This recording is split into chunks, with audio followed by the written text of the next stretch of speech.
आगरा अनशन के 5वें दिन चलका प्रदर्शनकारियों का दर्द, शासन प्रशासन पर अनदेखी और भूमाफिया को संरक्षण देने का लगाया आरोप। फतेहपुर सीकरी में बजाज राष्ट्रीय इंटर कॉलेज की भूमि और बालिकाओं के खेल के मैदान पर कथित अवैध कब्जे तथा भूमाफियाओं के खिलाफ चल रहा आमरण अनशन 5वें दिन में प्रवेश कर गया है। इतने दिन बीत जाने के बावजूद स्थानीय प्रशासन या सरकार का कोई भी नुमाइंदा अनशनकारियों की सुध लेने नहीं पहुंचा है, जिससे प्रदर्शनकारियों में भारी रोष है। क्या है पूरा मामला? पत्रकार से बातचीत करते हुए अनशन पर बैठे नेता ने बताया कि फतेहपुर सीकरी कस्बे का एकमात्र सरकारी संस्थान बजाज राष्ट्रीय इंटर कॉलेज था, जिसमें क्षेत्र के सैकड़ों छात्र छात्राएं पढ़ाई करते थे। कॉलेज परिसर में बालिकाओं के लिए एक अलग बिल्डिंग थी, जहां एनसीसी के परेड और खेलकूद जैसी गतिविधियां आयोजित होती थी। आरोप है कि वर्ष 2010 के आसपास स्थानीय प्रभाव वाले भूमाफियाओं और कथित राजनीतिक शय प्राप्त लोगों ने साजिश के तहत बालिकाओं की बिल्डिंग का निजीकरण कर दिया और वहां से छात्राओं तथा एनसीसी गतिविधियों को बाहर कर दिया। इसके बाद खेल के मैदान को खत्म कर वहां प्राइवेट मैरिज होम और मुख्य मार्ग पर दुकानों का अवैध मार्केट खड़ा कर दिया। कोर्ट के आदेश की अवहेलना का आरोप। अनशनकारी का कहना है कि वर्ष 2015 में माननीय उच्च न्यायालय द्वारा इस अवैध मार्केट और निर्माण को ध्वस्त करने के स्पष्ट आदेश दिए गए थे। इसके बावजूद पिछले 9 वर्षों से यानी 2015 से अब तक में जिला प्रशासन, एसडीएम, कमिश्नर, एसएसपी और स्थानीय पुलिस ने कोई कार्रवाई नहीं की और कोर्ट के आदेशों को ठंडे बस्ते में डाल दिया। सरकार और स्थानीय जनप्रतिनिधियों से सवाल। प्रदर्शनकारियों ने सीधे प्रदेश के मुख्यमंत्री योगी आदित्यनाथ और स्थानीय जनप्रतिनिधियों की कार्यशैली पर सवाल उठाए हैं।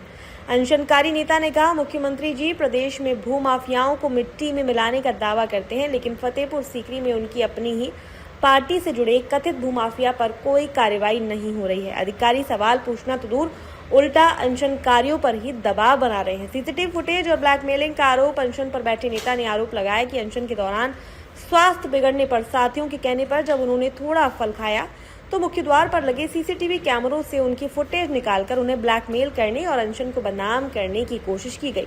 मांगे पूरी नहीं होने तक जारी रहेगा आंदोलन। अनशनकारियों ने स्पष्ट कर दिया है कि वह किसी दबाव या धमकियों के आगे झुकने वाले नहीं हैं। जब तक अवैध निर्माण को ध्वस्त कर स्कूल की जमीन और बालिकाओं का मैदान वापस नहीं दिलाया जाता, तब तक उनका आमरण अनशन और संघर्ष जारी रहेगा। डॉक्टर ओपी सिंह, अंकुश बजरंगी, रविकांत शर्मा, भगवान सिंह माहौर अनशन में शामिल हैं।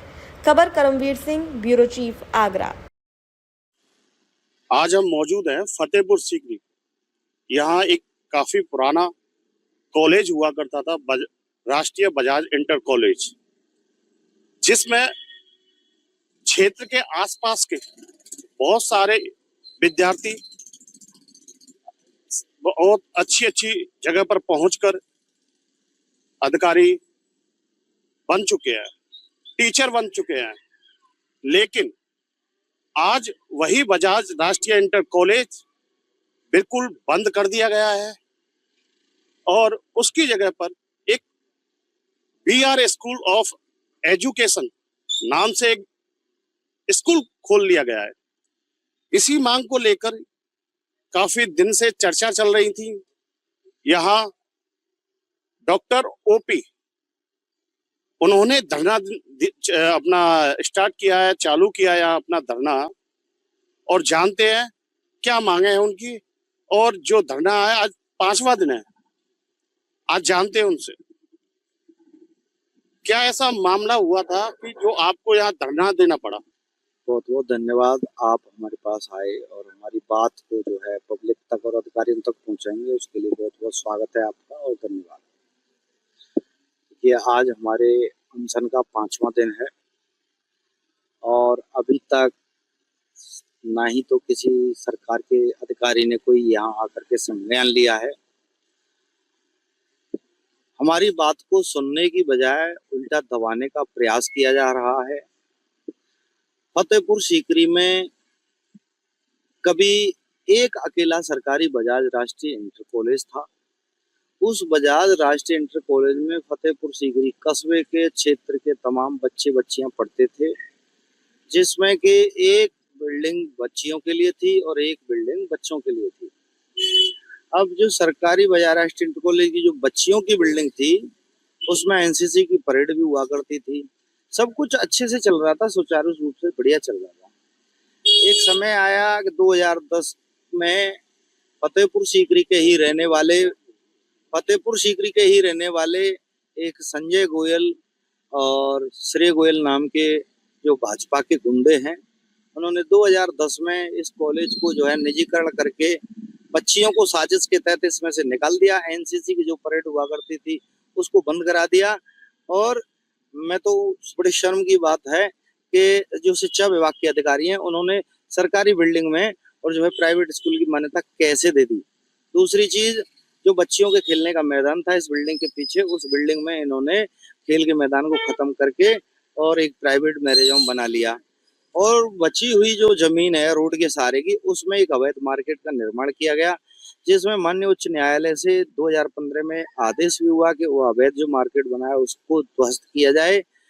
2015 से और अब तक वो जो है जिलाधिकारी महोदय को आदेश हुआ था जो है, और आपके एसडीएम साहब को भी आदेश किया था, एसएसपी को साहब को भी आदेश किया था, कमिश्नर साहब को भी आदेश किया था और एसीपी साहब को भी आदेश किया था संबंधित थाने को।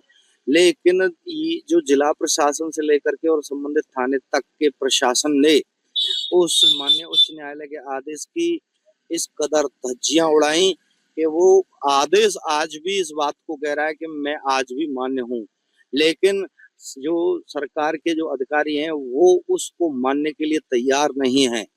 कहीं ना कहीं जैसे मुख्यमंत्री योगी आदित्यनाथ जी कहते हैं कि हम भाजपा सरकार में जो है गुंडे और भूमाफियाओं को जड़ से उखाड़ने का काम करते हैं। तो योगी जी से पूछना चाहता हूँ कि ये इसको अभी तक क्यों नहीं उखाड़ा। मुझे ऐसा लगता है कि इसको इसलिए नहीं उखाड़ा कि ये आप ही की पार्टी का गुंडा है। आप ही का अगर ऐसा नहीं होता तो विधानसभा फतेहपुर सीकरी में आपके विधायक हैं पार्टी के, लोकसभा फतेहपुर सीकरी में आपके सांसद हैं पार्टी के, जिला आगरा में पार्टी के जिलाध्यक्ष हैं और आप स्वयं जो है मुखिया बन के बैठे हो प्रदेश में, देश के अंदर। तो इतना सब कुछ होने के बावजूद भी आप इस भूमाफिया को मिट्टी में मिलाना तो दूर की बात, इसको कुछ अधिकारी इससे सवाल भी नहीं पूछ रहे हैं, बल्कि उल्टा हम लोगों को दबाया जा रहा है। पुलिस प्रशासन आए दिन हम पर दबाव बनाता है।